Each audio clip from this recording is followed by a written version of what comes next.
حاصل کر لیا.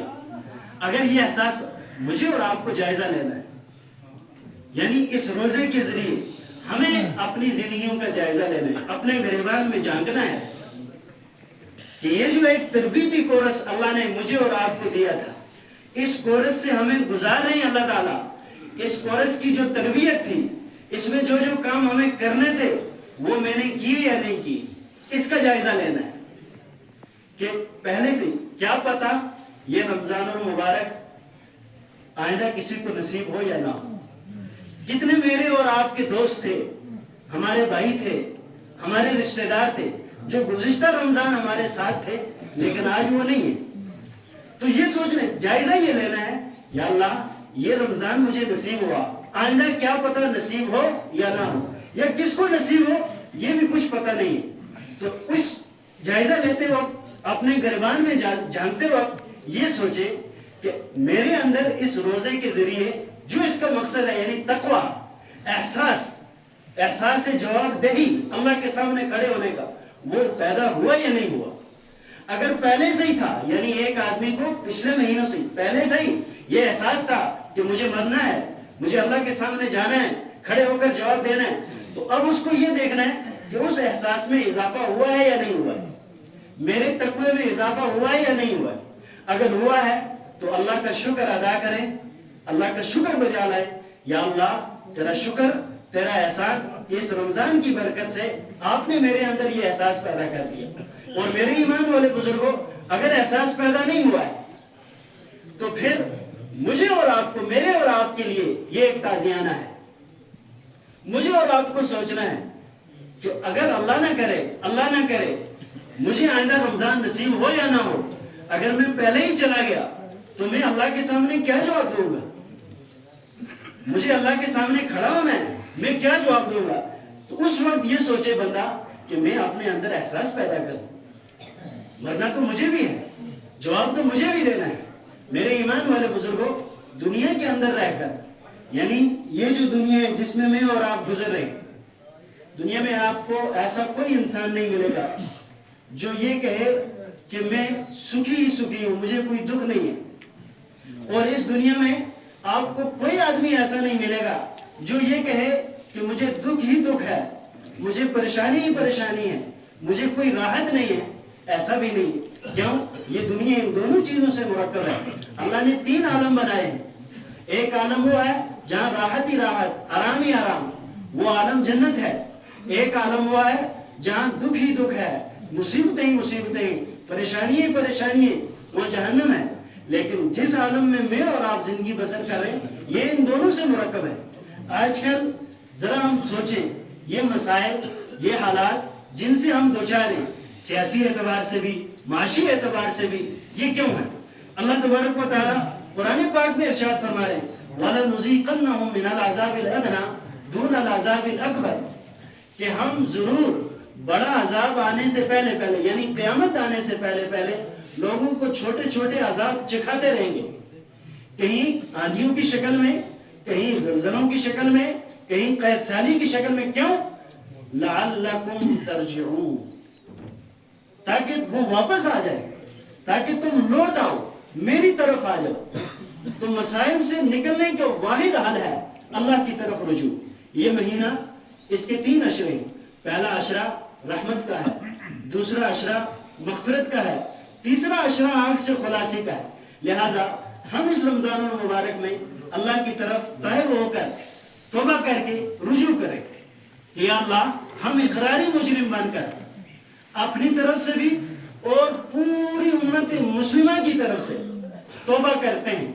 یا اللہ ہماری توبہ کو قبول فرما، اور ہر بندے کو روزانہ ہر نماز کے بعد اللہ کے سامنے یہ درخواست پیش کرنی ہے ربنا ظلمنا انفسنا وَإِن لَمْ تَغْفِرْ لَنَا وَتَرْحَمْنَا لَنَكُونَنَّ مِنَ الْخَاسِرِينَ. اے اللہ ہم اپنی جانوں پر ظلم کر بیٹھے ہیں، رب العالمین ہم نے اپنی جانوں پر ظلم کر لیا ہے.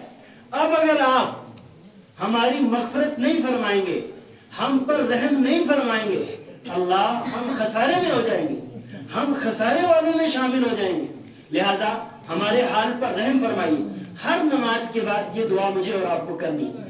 دوسری چیز، اس روزے کے ذریعے جو روزہ جو مجھے اور آپ کو پیغام دے رہا ہے وہ یہ، نبی علیہ السلام فرما رہے ہیں کہ جیسے تم نے اللہ کے حکم سے حلال چیزوں کو چھوڑ دیا، یعنی کھانا پینا چھوڑ دیا، ایک آدمی جب اس کے دل میں احساس ہو جائے گا، یعنی احساس پیدا ہو جائے گا کہ مجھے اللہ کے سامنے جواب دینا ہے، اب اگر اس کو کتنی پیاس لگ رہی ہو، کتنی بھوک لگ رہی ہو، اس کو کوئی آ کر کہے، بندہ جب ارادہ کرتا ہے نا، وہ تھوڑا سا ارادہ کرتا ہے، اللہ تعالیٰ اس کے لیے یعنی فوراً راستے کھول دیتے ہیں، بس تھوڑے سے ارادے کی دیر ہے، اللہ فوراً اس کے لیے راستے پیدا کرتے ہیں۔ ایک دور میں یورپ میں جو البانیہ ملک ہے، وہاں مسلمانوں پر جو مسائل ڈھائے جا رہے تھے اور مسلمانوں پر جو ظلم ہوا ہے وہ انتہا تھی، اور سب سے بڑا ظلم یہ تھا، یعنی ان لوگوں کی یہاں البانیہ میں، یورپ کا یہ جو ملک، وہاں کے مسلمان کو روزہ رکھنے کی اجازت نہیں تھی،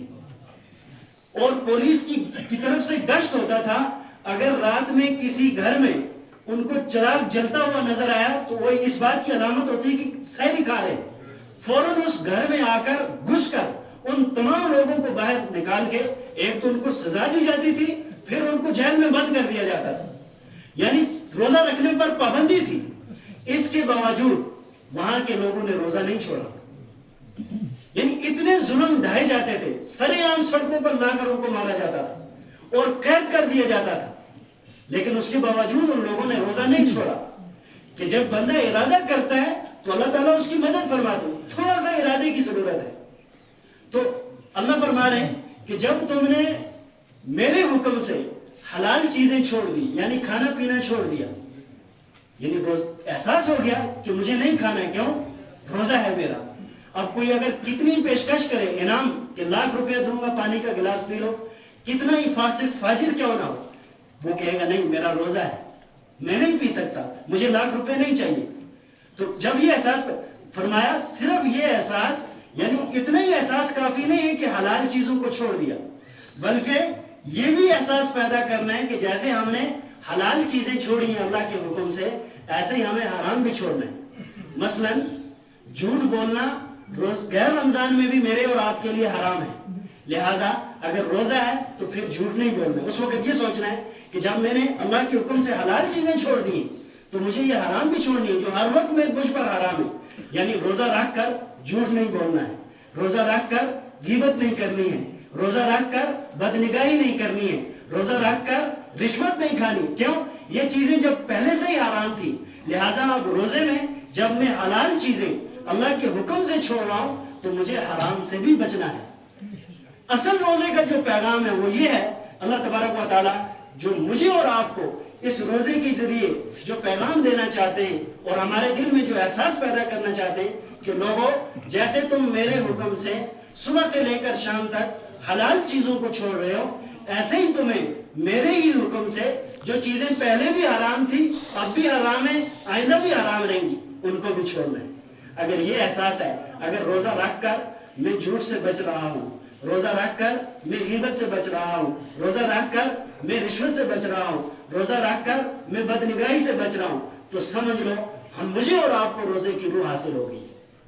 اگر ایسا نہیں ہے، روزہ بھی رکھا ہوا ہے، اس کی مثال بس یوں ہے، مثلا ہمیں اس وقت یہاں گرمی کی ضرورت ہے، ہم نے اے سی چلا دی، ظاہر سی بات ہے گرمی کرنے کے لیے جب اے سی کو آن کیا ہے تو ہمیں دروازے بھی بند کرنے ہیں، کھڑکیاں بھی بند کرنی ہیں، تبھی جا کر ہمیں گرمی یا ٹھنڈک حاصل ہوگی۔ اگر اے سی آن کر دیا، ادھر سے کھڑکیاں بھی کھول دی، دروازے بھی کھول دیے، اب نہ گرمی، اگر گرمی مقصود ہے تو گرمی حاصل نہیں ہوگی، ٹھنڈک مقصود ہے تو ٹھنڈک حاصل نہیں ہوگی، اس کے لیے ہمیں ان کھڑکیوں کو بند کرنا ہوگا۔ اسی لیے اسی طرح بالکل بیانی اس کو سمجھیے، اگر روزہ رکھ لیا ہے، روزہ رکھ لیا ہے، اے سی آن ہے، اب ہمیں کان کی کھڑکی کو بھی بند کرنا ہے، یعنی غلط سننا نہیں ہے، آنکھ کی کھڑکی کو بھی بند کرنا ہے، غلط دیکھنا نہیں ہے، زبان کو بھی تالا لگانا ہے، یعنی غلط بولنا نہیں ہے۔ تو اس لیے جس طرح اے سی سے ٹھنڈک یا گرمی حاصل کرنے کے لیے ہمیں پورے کمرے کو بند کرنا ہے، اسی طرح روزے کی جو روح ہے اس کو حاصل کرنے کے لیے آنکھ کی کھڑکی کو بھی بند کرنا ہے، کان کی کھڑکی کو بھی بند کرنا ہے، زبان کو بھی تالا لگانا ہے، یعنی غلط نہیں بولنا ہے، تب جا کر روزے کی روح حاصل ہوگی. اگر ایسا ہے تو میں اور آپ روزے کی روح حاصل کر چکے تو میں اور آپ کامیاب ہیں. پھر میرے اور آپ کے لیے مژدہ ہے.